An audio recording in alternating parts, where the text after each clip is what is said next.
আমন্ত্রণ সংবাদ সকালে, সাথে আছে আমি ফারজানা আলীনা।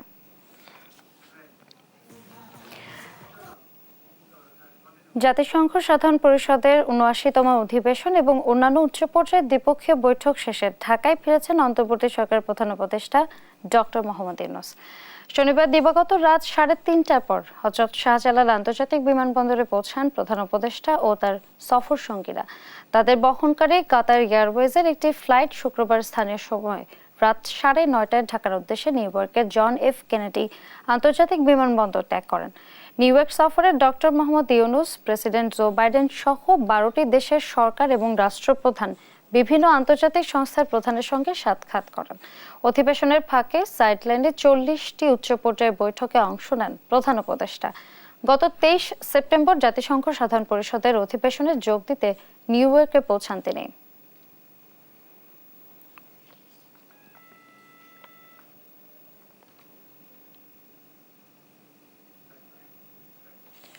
বৈষম্য বিরোধী ছাত্র আন্দোলনে ১,৫৮১ জন শহীদ এবং ৩০,০০০-এর বেশি আহত হয়েছে বলে জানিয়েছেন বৈষম্য বিরোধী ছাত্র আন্দোলনের কেন্দ্রীয় স্বাস্থ্য উপকমিটি।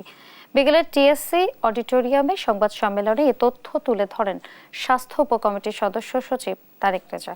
দেশের বিভিন্ন জেলা, উপজেলা এবং হাসপাতাল থেকে পাওয়া তথ্য যাচাই বাছাই করে প্রাথমিক তালিকা তৈরি করা হয়েছে।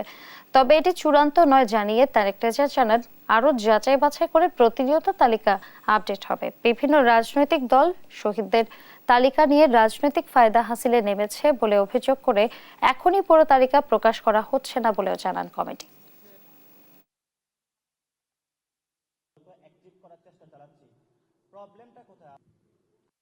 আমাদের যত শহীদ হয়েছেন, আমরা এই পর্যন্ত আমাদের শহীদি ডাটা পেয়েছি ১৫৮১ জন। এই প্রত্যেকটি জেলা যে আমাদের ডিসি মহোদয়দেরকে আহ্বান করে যে কমিটিটি আছে সেই কমিটির কাছে আমরা পাঠাচ্ছি। তারা হচ্ছে এবং ডিসি এসপি মহোদয় এবং ওখানে ওই কমিটিতে যারা আছেন, আপনারা জানেন সিভিল সার্জন থেকে শুরু করে ইউএইচএফপি, ইউএনও সবাই আছেন। তাদের সম্মিলিত প্রচেষ্টার মাধ্যমে আমাদের আজকের দেওয়া যেই লিস্টটি তারা আবার ভেরিফাই করবেন নতুন করে। এই ৭০৮ জনের তালিকাটি আবার বড় হবে ইনশাল্লাহ। অন্তর্বর্তী সরকারকে জনগণ এবং রাজনৈতিক দলগুলোর আস্থা ধরে রাখার আহ্বান জানিয়েছেন বিএনপির ভারপ্রাপ্ত চেয়ারম্যান তারেক রহমান। সতর্ক হওয়ার আহ্বান জানিয়ে তিনি বলেন, পতিত স্বৈরাচারের দলবাজ প্রশাসনের কারণে ছোট ছোট বিপর্যয় একসময় সরকারের জন্য মহা বিপদ হয়ে আসতে পারে। সাইফুল রিপনের প্রতিবেদন। গণতন্ত্র পুনরুদ্ধার আন্দোলনে শহীদ রাকিব ও শহীদ সাব্বির হত্যার বিচারের দাবিতে ঝিনাইদহের পায়রা চত্বর এলাকায় গণসমাবেশ করে বিএনপি। প্রতিকূল আবহাওয়া উপেক্ষা করে খণ্ড খণ্ড মিছিল নিয়ে সমাবেশে যোগ দেন দলের নেতাকর্মী সহ বিভিন্ন শ্রেণী পেশার মানুষ। প্রধান অতিথির বক্তব্যে বিএনপির ভারপ্রাপ্ত চেয়ারম্যান তারেক রহমান বলেন, স্বৈরাচার বিদায়ের কৃতিত্ব দেশের সব মানুষের, বাংলাদেশের সকল মানুষের এই কৃতিত্ব।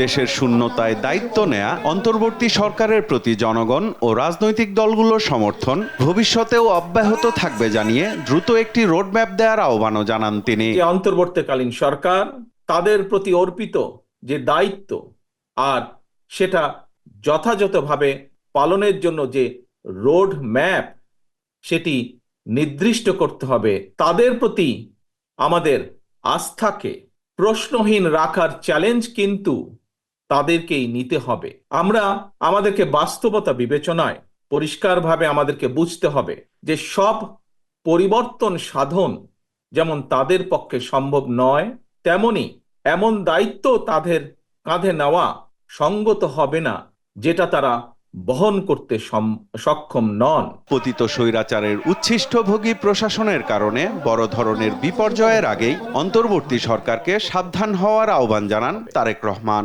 স্বৈরাচারের ফেলে যাওয়া যে দলবাজ উচ্ছিষ্ট প্রশাসনের চলমান ষড়যন্ত্রের কাছে কিন্তু এখনো আমরা দেখতে পাই যে বর্তমান এই অন্তর্বর্তীকালীন সরকার মাঝে মাঝেই অসহায় বা বিপর্যয় বোধ করছেন।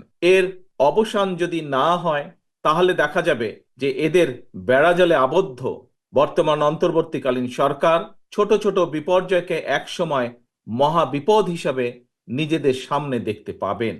তিনি আরো বলেন, জনগণের রাজনৈতিক অধিকার ফিরে পাওয়া ও অর্থনৈতিক মুক্তির ওপরই গেল 17 বছরের গণতান্ত্রিক আন্দোলনের সব আত্মত্যাগের সফলতা নির্ভর করছে। রাজনৈতিক অধিকারের পাশাপাশি একইভাবে যেদিন বাংলাদেশের মানুষের অর্থনৈতিক মুক্তি অর্জিত হবে, একমাত্র সেদিনই আমাদের শহীদদের 71 সালে স্বাধীনতা যুদ্ধের শহীদ এবং একই সাথে গণতন্ত্র পুনরুদ্ধারের আন্দোলনে যারা শহীদ হয়েছেন, যারা বিভিন্নভাবে ক্ষতিগ্রস্ত হয়েছেন, তাদের এই ত্যাগ সফলতা লাভ করবে। জনগণের প্রত্যাশা অনুযায়ী ভবিষ্যতে নিরাপদ ও বৈষম্যহীন দেশ গড়ার প্রত্যয় জানান বিএনপির ভারপ্রাপ্ত চেয়ারম্যান। জনগণের প্রত্যাশা অনুযায়ী দেশকে গড়ে তুলতে হবে। সাইফুল রিপন, দেশ টিভি, ঢাকা। আবেগ নয়, অন্তর্বর্তী সরকারকে জাতির চাওয়া এবং 24 বিপ্লবের চেতনাকে ধারণ করার আহ্বান জানিয়েছেন জামায়াতে ইসলামের আমির ডক্টর শফিকুর রহমান। নতুন সরকার জাতির প্রত্যাশা পূরণ করবে বলে আশাবাদ জানান তিনি। শনিবার সকালে চুয়াডাঙ্গার একটি হোটেলে জামায়াতের দায়িত্বশীল সমাবেশে তিনি কথা বলেন। এদিকে নড়াইলে জামায়াতের রুকন সম্মেলনে দলের সেক্রেটারি জেনারেল অধ্যাপক মিয়া গোলাম পরওয়ার বলেন, সরকারি বিভিন্ন দপ্তর থেকে ফ্যাসিবাদের দোসরদের সরানো হবে। প্রয়োজনীয় সংস্কার শেষ করে দ্রুত নির্বাচন দেওয়ার আহ্বান জানান তিনি।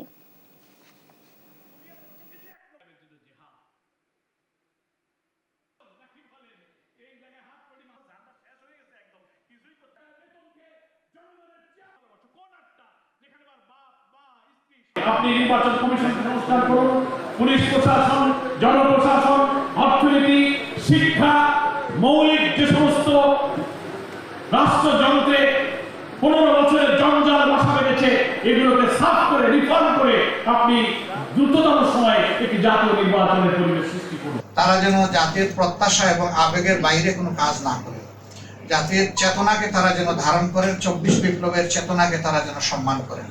আমরা তাদের কাছে সেইটুকুই আশা করি। তবে আবেগবশত মাঝে মধ্যে দুই একটা জিনিস হয়ে যাচ্ছে, এটা হওয়া উচিত।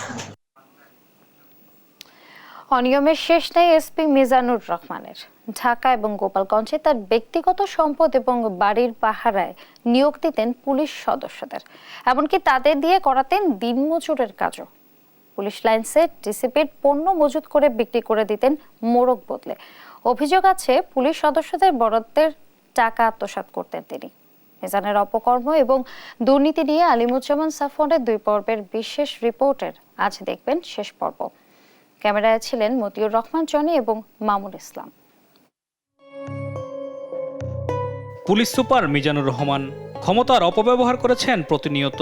17তম বিসিএস পুলিশের এই কর্মকর্তা সবশেষ পদোন্নতি পেয়ে পুলিশ সুপার হন 2006 সালে। এরপর আদালতের নির্দেশে 2022 সালে বনে যান অতিরিক্ত আইজিপি। সদ্য বাধ্যতামূলক অবসরে যাওয়া এই কর্মকর্তা ঢাকা গোপালগঞ্জে গড়েছেন সম্পদের পাহাড়। আছে একাধিক রাইস মিল, এগ্রো ফার্ম ও সার কারখানা।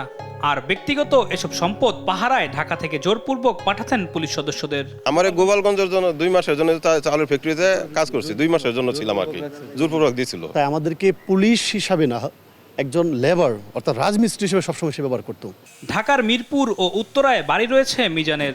পূর্বাচলের প্লটে চলমান বাড়ি নির্মাণ কাজ। এখানেও শ্রমিক হিসাবে দিনমজুরের কাজ করাতেন পুলিশ সদস্যদের। উত্তরা, কেরানীগঞ্জ এবং দিয়াবাড়িতে তার 3-4 জায়গায় 4টা বাড়ি আছে। এই বাড়িগুলো সম্পূর্ণ আমাদের দ্বারা কাজ করাইছে। তার বাসায় যে লেবারের কাজগুলো আছে, ইট, বালি, সিমেন্ট এগুলো উপরে নেওয়া, বিল্ডিংয়ের কাজ করা, এগুলো প্রত্যেকটা কাজ করাইতো। মাটি খোঁড়াতে শুরু করে তার 6 বিল্ডিং পুরা পুলিশ সামলা করি। অভিযোগ আছে বাসার গৃহস্থলী কাজও করাতেন পুলিশদের দিয়ে। অস্বীকৃতি জানালে করা হতো বহিষ্কার, আবার বহিষ্কারাদেশ প্রত্যাহারে নেওয়া হতো টাকা। যারা ক্যাম্পে ছিলাম ওই ক্যাম্প থেকেও লোক ক্লোজ করতো, যদি না আসতাম তাহলে পানিশমেন্ট, সাসপেনশন করতো। আর সাসপেনশন করলে তো আপনার মনে করেন যে 1 লাখ 1.5 লাখ টাকা যাইতো। মুখস্থ একটা শোনাই দেয় যে তুমি সাসপেনশন, এই কথা বলে আমার কাছে 80,000 টাকা নেয়। ওনার একটা সবচেয়ে প্রফিটেবল ব্যবসা ছিল, সাসপেনশন করলে 1 লাখ টাকা নিতেন। 1 লাখ 1.5 লাখ টাকার নিচে সাসপেনশন উইথড্র করতেন না। 2024 সালের জাতীয় নির্বাচন সহ 4 ধাপের উপজেলা নির্বাচনে একাই আত্মসাৎ করেছেন নিজ ফোর্সদের জন্য বরাদ্দ টাকা। এছাড়াও সরকারি টিএ বিল থেকে নিতেন 30% টাকা। একটা 11 লক্ষ টাকার বিল, একটা 9 লক্ষ টাকার বিল, টোটাল 20 লক্ষ টাকা দিয়েছেন। বাকি এখন আমরা 67 লাখ টাকা পাবো। টিএ বিল উনি সর্বনিম্ন আপনার 30 থেকে 35% টিএ বিলে কাটিং দিত। অবৈধ সার কারখানার পাশাপাশি পুলিশ লাইন্সে মিজানের রয়েছে গোডাউন। টিসিবির পণ্য বস্তা পাল্টে বিক্রি করে দিতেন বেশি দামে। প্যাকেজিং করে এগুলো বাহিরে বিক্রি করতো, বিভিন্ন জায়গায় দিত, করতো। এটা তার একটা প্রফিটেবল ব্যবসা ছিল। উনি এটা থেকে ফোর্সের বহুত টাকা করছে। মিজানের এসব অপকর্ম বাস্তবায়নে গড়ে তুলেছেন মিজান স্কোয়াড নামের নিজস্ব বাহিনী, যারা নিয়ন্ত্রণ করত মিজানের অপরাধ সাম্রাজ্য। সরকারি তেল চুরি থেকে শুরু করে মিজানের কথার বাইরে গেলে দেওয়া হতো হত্যার হুমকিও।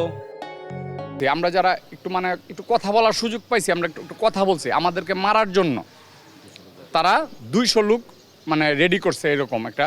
এবং তারা যে আমাকে এবং আমার সাথে যারা সৎ স্যার ছিল, স্যারদেরকে হুমকি দিয়েছে, সেই হুমকির স্ক্রিনশট আমার কাছে আছে। এসব অপরাধের বিষয়ে জানতে এসপি মিজানের বাসায় দেশ টিভি। তবে চাকরি না থাকলেও তেজগাঁয়ের বাসায় দেখা মিলল পুলিশ সদস্যদের। ওটা হ্যাঁ, চাকরিতে নাই আর কি, এখন কাগজপত্র চলতেছে আর কি, শেষ হওয়ার পেনশন বা এসপি মিজানের সাথে কথা বলতে চাইলে বাসায় না থাকার অজুহাতে কথা বলতে রাজি হননি তিনি। আলিমুজ্জামান সাফওয়ান, দেশ টিভি, ঢাকা।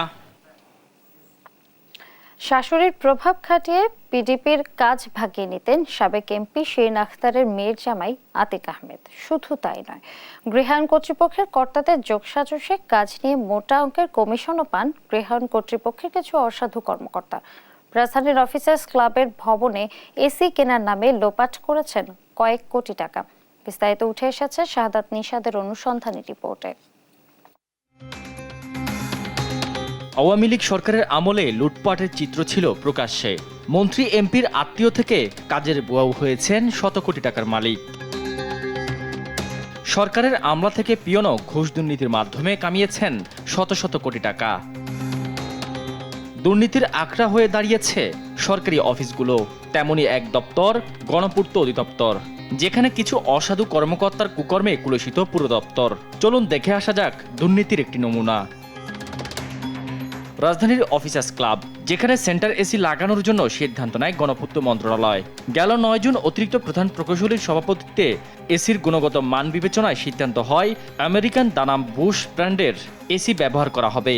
নির্দেশনা দিয়ে জারি হয় প্রজ্ঞাপন।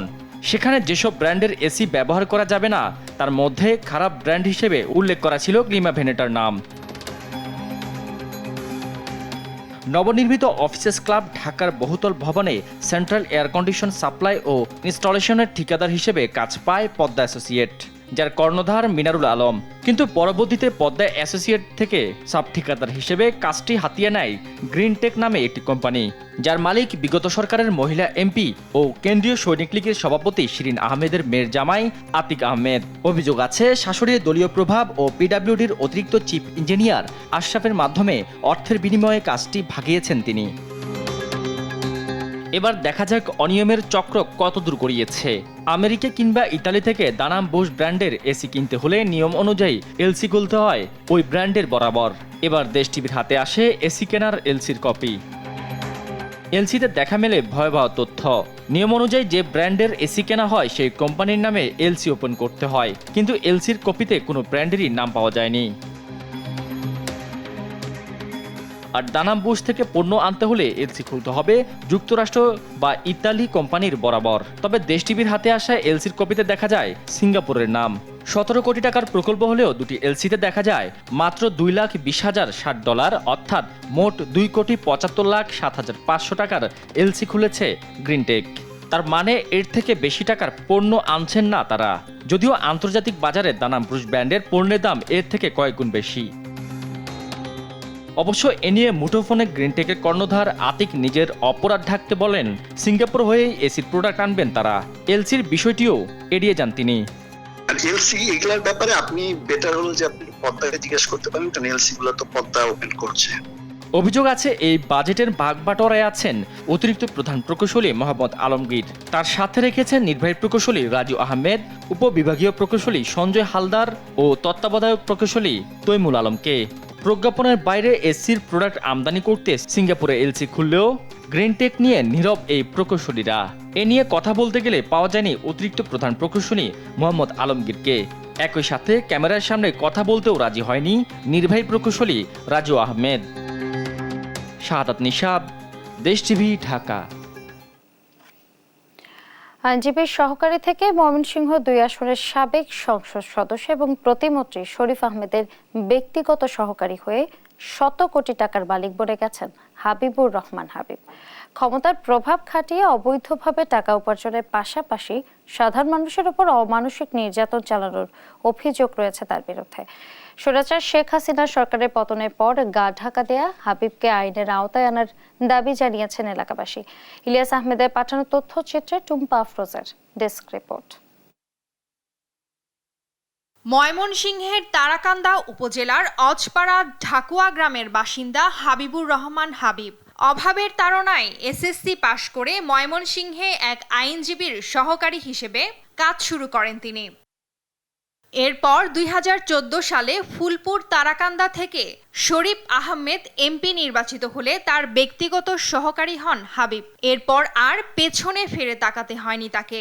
এমপি গৃহায়ন ও গণপূর্ত প্রতিমন্ত্রীর দায়িত্ব পেলে আরও বেড়ে যায় তার দাপট। নিয়োগ বাণিজ্য, তদবির এবং চাঁদাবাজি করে হাতিয়েছেন কোটি কোটি টাকা। গ্রামের বাড়ির 1 কিলোমিটার পূর্বে নির্মাণ করেছেন দৃষ্টিনন্দন গেট।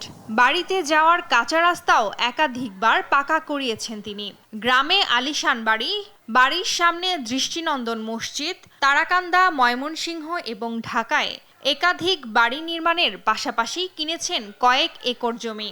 এমনকি বিগত ইউপি নির্বাচনে প্রভাব খাটিয়ে নিজের পছন্দের প্রার্থীকে জেতানোরও অভিযোগ আছে তার বিরুদ্ধে। তার ঢাকা বাসা আছে 2টা, ঢাকা আছে 2টা, ময়মনসিংহ শহরে আছে 2টা, আর মনে করেন যে তারাকান্দা আছে, জায়গা জমি আছে বহু তার।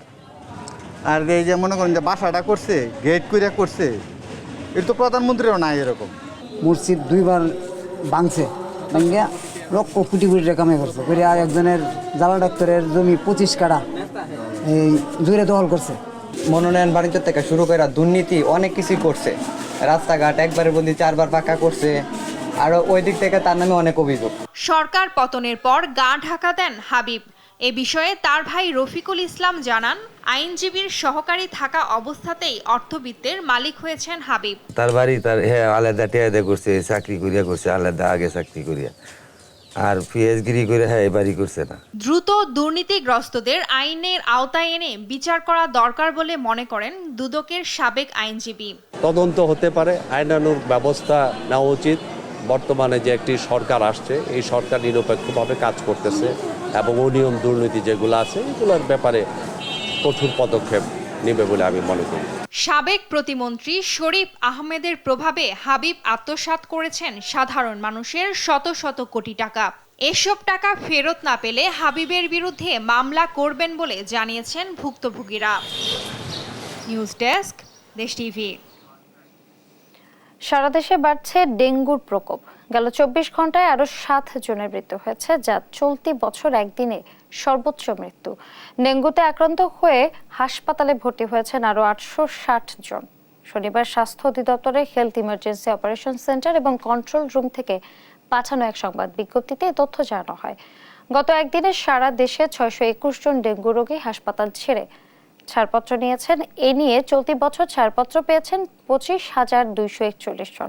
স্বাস্থ্য অধিদপ্তর জানিয়েছেন, এবছর জানুয়ারি থেকে এখন পর্যন্ত 28,565 জন রোগী হাসপাতালে ভর্তি হয়েছেন। এবছর এখন পর্যন্ত ডেঙ্গুতে প্রাণ হারিয়েছেন 150 জন। গত বছর মারা যান 1,705 জন।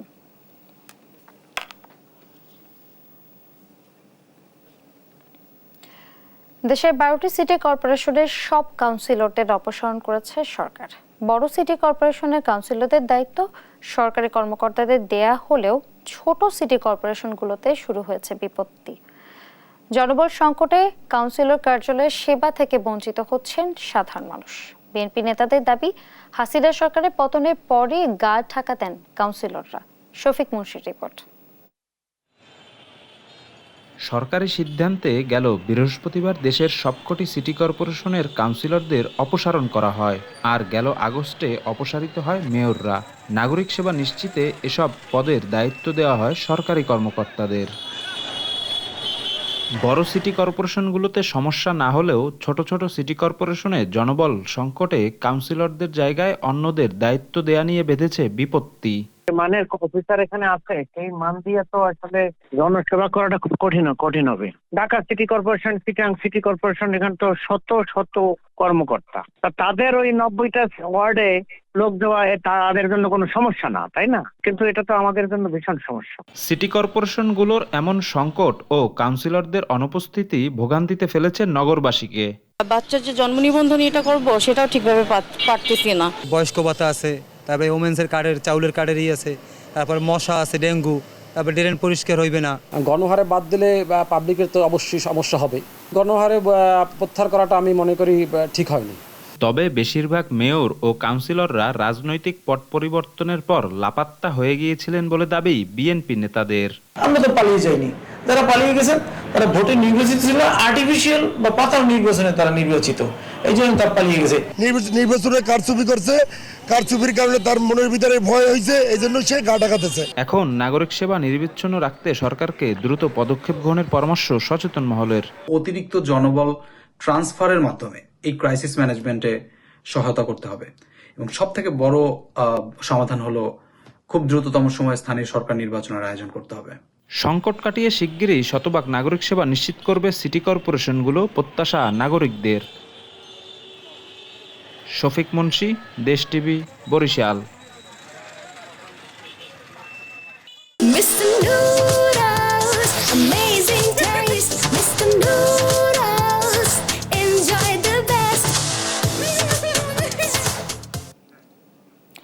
কুষ্টিয়ায় অবৈধ দখলদারদের কবলে পড়ে অস্তিত্ব সংকটে জিকের পানি প্রবাহ খাল।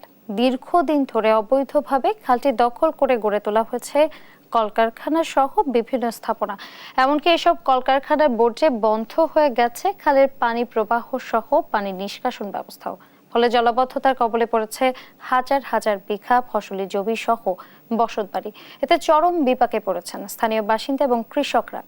তাই দ্রুত খালটি অবৈধ দখলমুক্ত সহ খননের দাবি তাদের। ইরফান রানার ক্যামেরায় কুষ্টিয়া থেকে নাহিদ হাসান তিতাসের রিপোর্ট। এটি কুষ্টিয়ার লাহিনী বটতলা এলাকার জিকে প্রধান ক্যানেলের শাখা খাল। এই খালের মাধ্যমে এলাকার ফসলি জমিতে পানি সরবরাহ সহ হয় পানি নিষ্কাশন। তবে দীর্ঘদিন ধরে অবৈধভাবে এই খালটি দখল করে গড়ে তোলা হয়েছে কলকারখানা সহ বিভিন্ন স্থাপনা।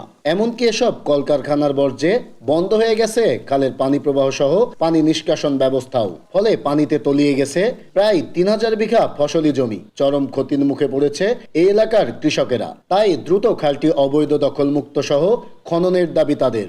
ক্যানেলে কিন্তু অবৈধ বাড়ি হয়ে আমাদের ক্যানেলটা বুঝায় ফেলেছে। তারপরে আপনার কিছু দুটো মেল হয়েছে জায়গায়, ওই মাথায় যায় সেই মেলের জন্যই আমাদের পানি বেরোয় না, মানে ক্যানেলে ভরাট পড়ে গেছে। আমরা 10 থেকে 12 বছর আমরা হাজার হাজার বিঘা ফসলের জমি আমরা ফসল একটাও ঘরে তুলতে পারি না। আমাদের যেসব প্রান্তিক কৃষকরা আছে তারা এই মানে বছরের বছর তারা লোকসান দিয়ে যাচ্ছে। যত বর্জন আছে এই বর্জনগুলো সব খালে ফেলানোর পর খালের তো কোনো রকম পানি বাড়ায় না, এর জন্যে আমাদের এই মাঠটার আজ এই অবস্থা। শুধু তাই নয়, খাল দখলের ফলে বন্ধ হয়ে গেছে এলাকার পানি নিষ্কাশন ব্যবস্থা। পানি উঠেছে বসতবাড়িতেও। বাসিন্দারা পড়েছেন চরম বেকায়দায়। দ্রুত এর সমাধান চাই তারা। এখানে আসলে ধরেন রোড নাই, কিছু নাই, ড্রেন নাই, এখানে পানি বাহাতি পারে না, খুব সমস্যার ভিতরে আমরা আছি। হাত পা চুলকা এই করে খাচ্ছি, এতে তো সমস্যা।